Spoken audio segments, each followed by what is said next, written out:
Hello everyone, this is Syed Tosif and today we will going to discuss about Scilab program 7. In Scilab program we are going to discuss a method called Gauss-Seidel method.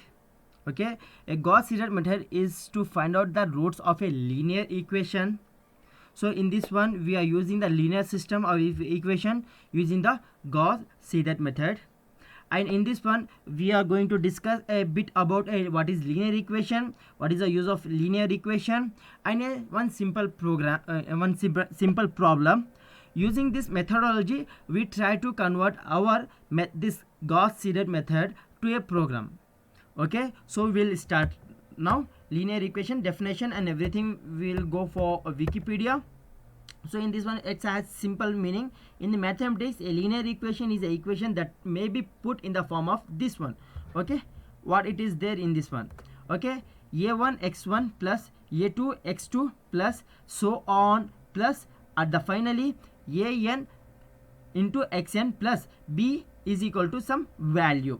Okay, where x1 and so on till xn are the variables which value is unknown, and b a1 b is a constant, a1 a2 and so on an are the coefficients. Okay, and these are the real number, and coefficients can not be a zero, it has to be some one or something real number, it has to be, it cannot be a zero. And this coefficient also we can consider as a parameter. So okay, this is one simple definition of our linear equation.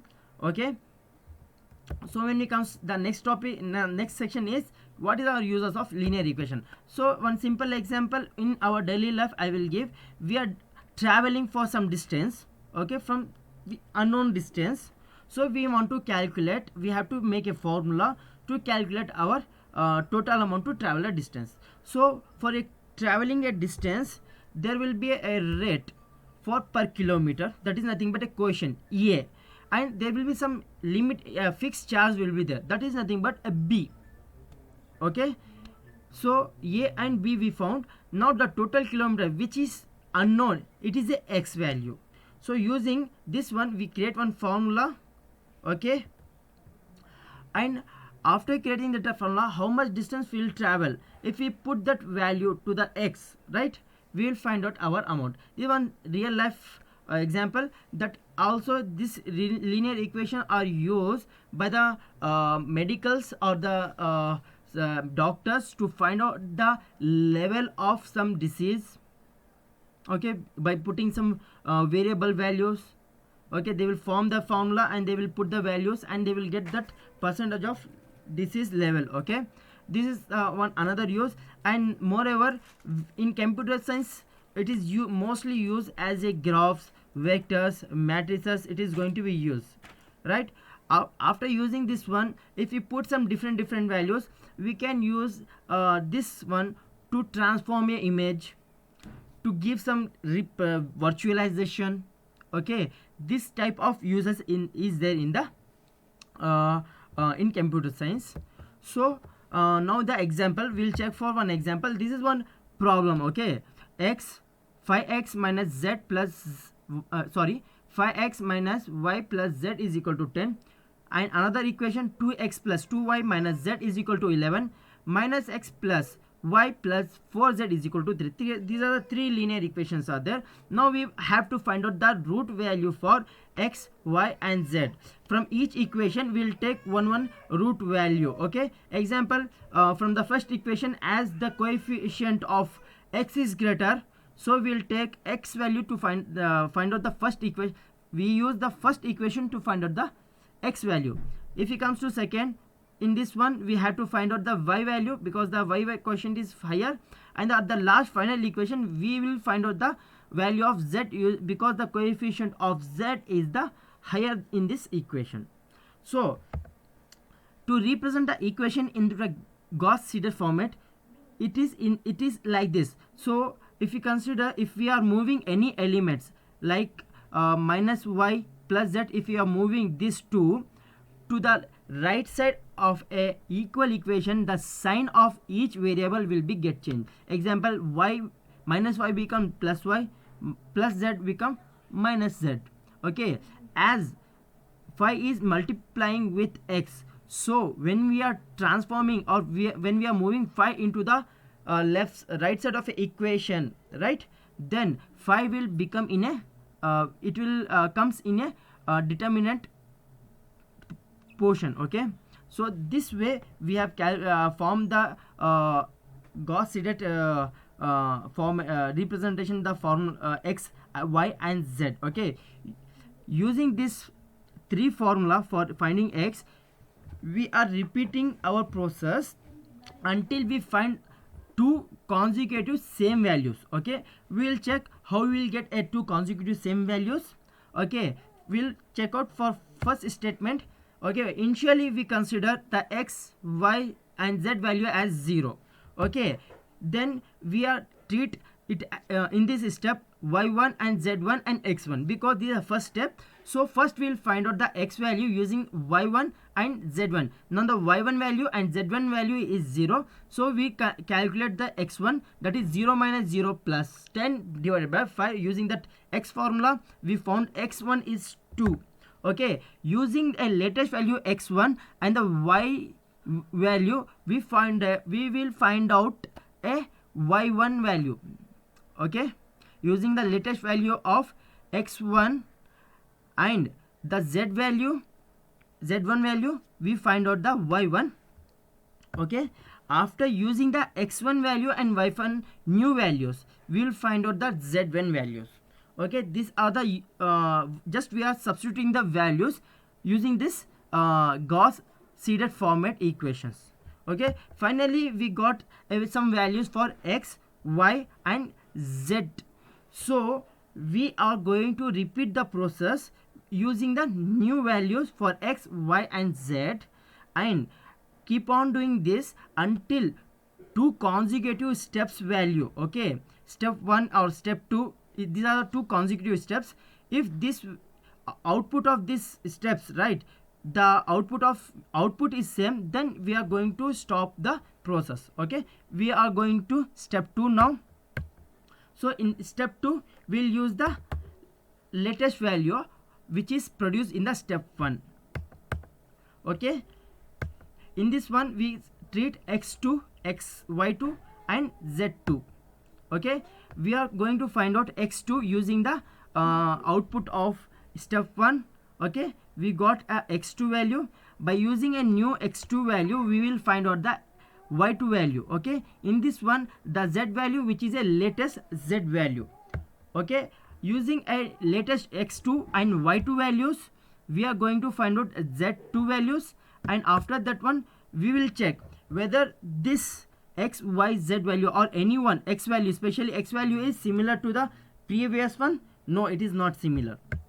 So we'll go for step 3 also. We find out, we'll take the output of step 2 and utilize in the step 3, and we repeat the process. Okay, so we'll check this output of x step 2 and step 3. We'll check, but it doesn't have any matching value, so again we'll repeat the process for step 4.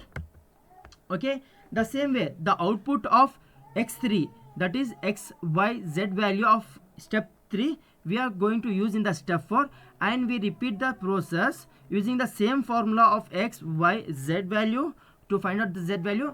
We found this one, and again if we check with the previous step 3 output, it is not similar. Okay, so we'll proceed for step 5 also using the output of step 4. This is we'll found again we found some values for x, y, z in the step 5. If we check this one, we didn't find any similar values in this 2. So we'll go for step 6. Step 6, we'll repeat the same process using the step 5 output. We find out the step 6 values, and even though step 6 also doesn't match with the step 5 output, so we'll go for step 7. In the step 7, you can check out, we got a output x as 2, y as 0.99998 and z is equal to 1. Okay, so these are the output of step 7. We'll find out what is the output of step 8. So after using this output of step 7, we are going to calculate the step 8. Okay, you can check out in the output of step 8 the value of x is repeating. So the consecutive output of steps, okay, it is going to repeat. Now we are going to stop our process. This is the way we are going to find out the root. Now the final root value as x is equal to 2, y is equal to 1 and z is equal to 1. This is the way the Gauss Seidel method is going to be used. Okay, to do this one, now we'll go for how we can develop our program. So in this one, one thing is that one, there is one repetition. Okay, what thing we are repeating? The formulas of Gauss Seidel format, x and y and z. These three formulas we are going to repeat. Okay, these three formulas we are going to repeat, right? So in our program we will define a three functions to repeat this, to repeatedly call the functionality. Okay, this is one thing. We define a three functions to repeat the functions. Okay, first we will call the x function and assign the new value for the x, and the new latest value will pass to the y function, and after that one we get some output. We assign the latest value to the y, and again we will assign the latest value of x and y to the z function, and we'll get that one, and we'll repeat this process for 8 iteratives. For this method we want 8. Okay, for this problem we want 8. Okay, initially we'll set the values to the 0. Okay, by this way we are going to work with this Gauss Seidel method. Okay, so we'll quickly move to our program. So we'll check how we can do. Okay, we are going to create three variables, x0, y0, z0, by assigning two values, 0 as a 0. Our first method is nothing but assigning initial value will be 0. So we are defining the three functions. Okay, f1, f2, f3. f1 is to find out x, y2 is to find out y, f3 to find out z. Okay, you can check out this formula also. It is similar to our formula only. Okay, because the same program we are going to discuss, we are discuss and we'll take in the program also. Okay, y value and z value also. Okay, we are making 8 iterative loops. You can check out y value and z value. Initially we are passing, which is a 0, and we'll find out a x value which is a 2 at the first point, and the latest value of x will be updated in the x0, and that x0 we are passing, and z0 which is a 0 only right now, it is we are passing, and we'll get a y0, and again the latest value we are going to update in the variable, and y0 x0 we are passing. We found a z0 which is a latest value for z. Okay, okay, we are just displaying the values.